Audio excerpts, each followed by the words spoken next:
Oke, di sini saya mau share ya satu project untuk kalian memahami lebih lanjut penggunaan fundamental dari Express dan juga templating engine handlebar. Di sini saya buat project bernama Notes. Di sini kita bisa membuat notes. Misal ini judul 1, isi 1 kita tambahkan. Nah, maka akan muncul di sini di halaman list file yang kita buat tadi. Kita buat lagi di sini, coba kita awur saja, kita tambahkan.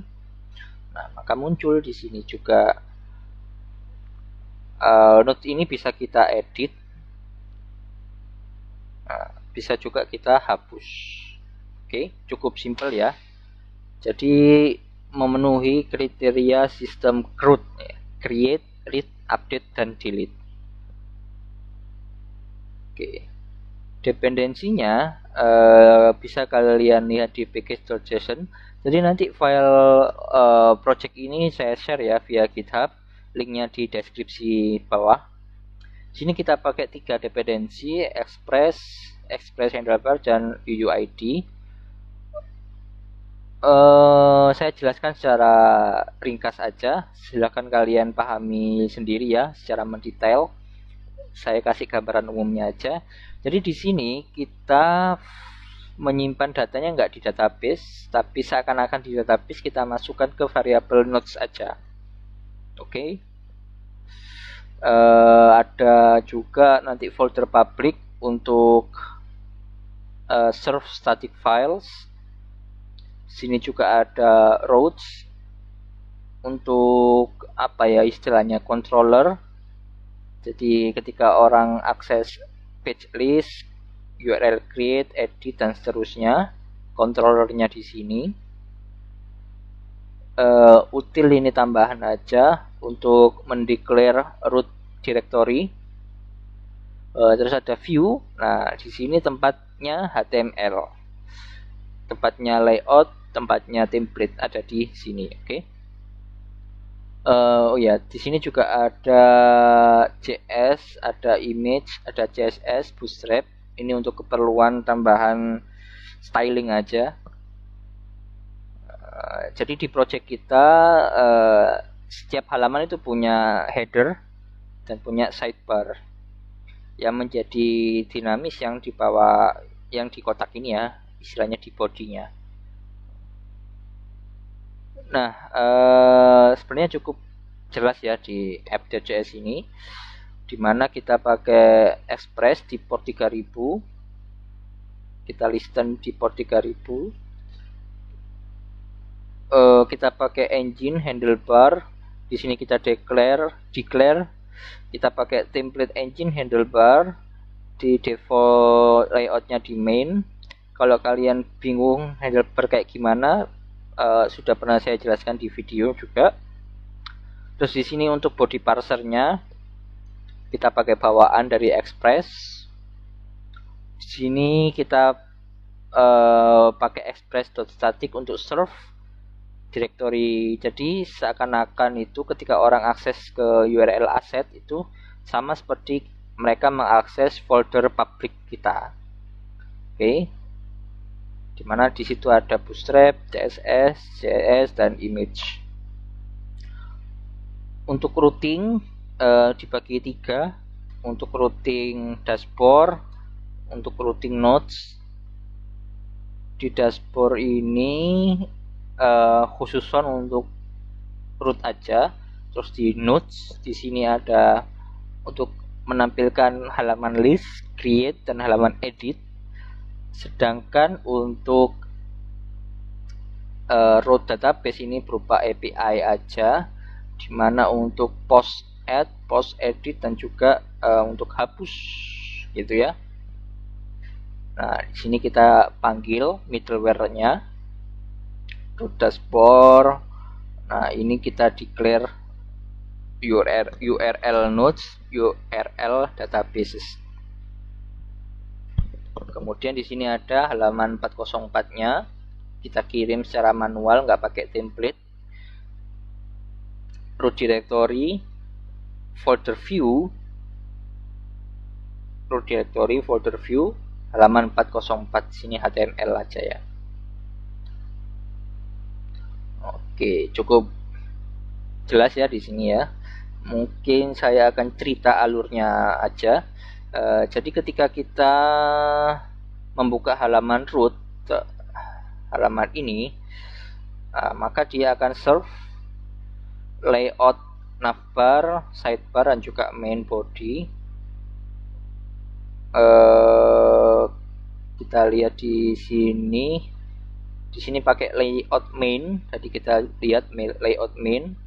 Nah, di sini kita punya beberapa dependensi CSS dan JavaScript. Kita close aja.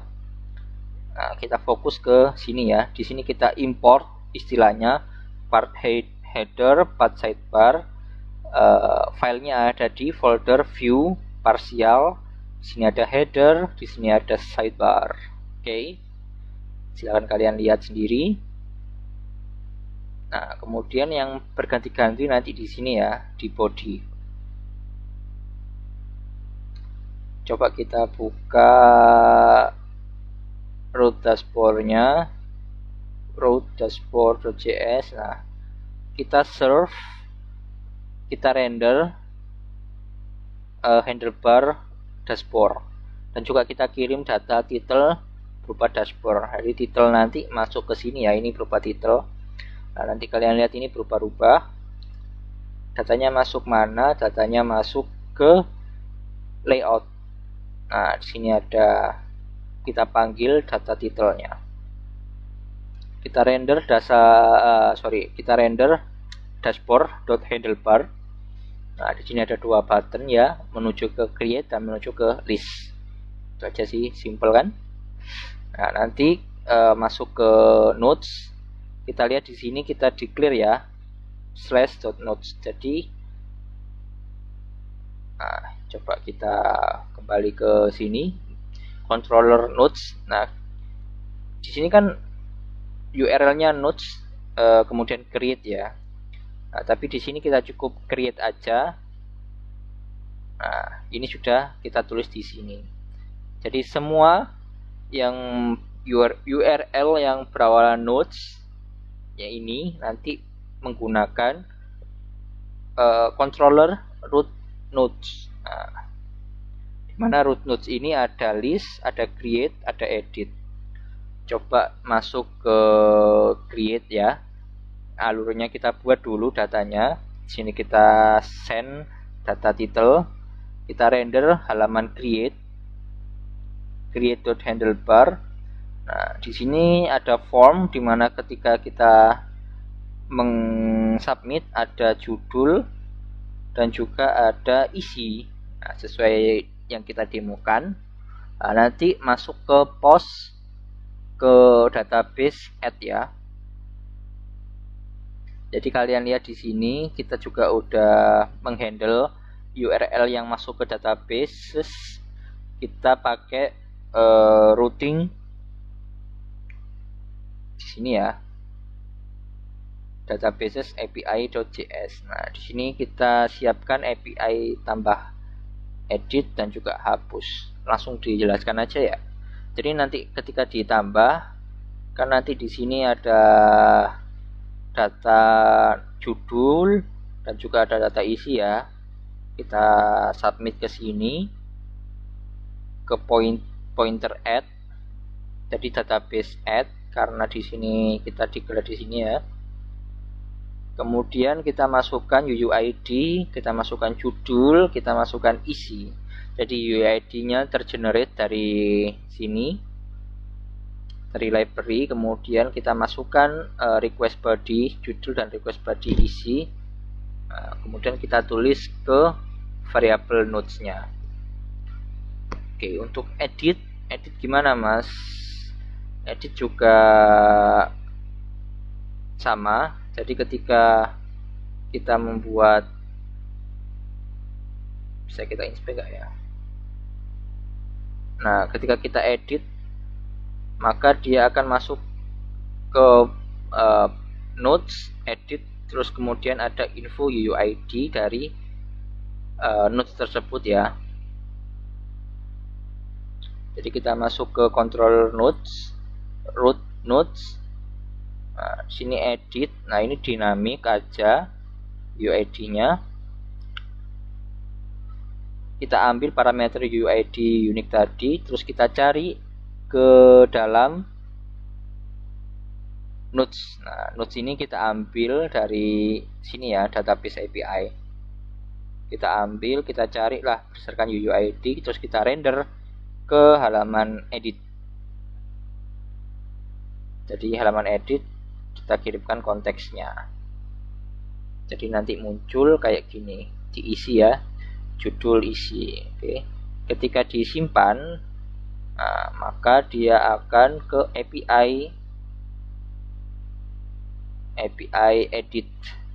Nah, nanti nodes yang mempunyai UUID tertentu, nah, nanti diubah isi judulnya. Oke. Kemudian di redirect ke halaman list tadi. Kemudian kalau hapus, kalau kalian inspect di sini hapus, ini menuju ke halaman hapus diikuti dengan UUID ya. Nah, ketika masuk ke sini ke halaman hapus UUID, nah nanti nodes yang memiliki UUID tersebut akan dihapus. Kemudian kita redirect ke halaman nodes list. Cukup simple ya. Jadi untuk routingnya kita ekspor di sini. Jadi itu untuk alurnya, sedangkan untuk halaman atau URL yang tidak terhandle maka akan masuk ke sini ya, middleware 404. Dimana di sini akan kita serve file 404.html di folder view. Nah, misal kita masuk ke sini maka akan muncul 404. Itu aja sih. Sengaja memang saya tidak membahas detail ya, karena asumsi kalian sudah cukup paham, dan ini untuk lebih agar lebih paham tentang Express dan juga middleware-nya, dan juga jadi kita nanti bisa paham mengenai penggunaan Express, port, template engine, body parser, cara menyajikan file statis, routing, halaman 404 dan path. Jadi semua sudah saya rangkum di project ini. Silahkan kalian teliti pelan-pelan aja detailnya kayak gimana. Untuk garis besarnya sudah saya jelaskan. Oke. Terima kasih sudah menonton. Ke depan mungkin nanti saya akan mengkombinasikan dengan database, dan juga tentu ada project-project lain ya untuk sharing-sharing ilmu. Jadi kalian juga semakin paham tentang Express ini dengan menjalankan berbagai project. Oke, terima kasih sudah menonton. Good luck.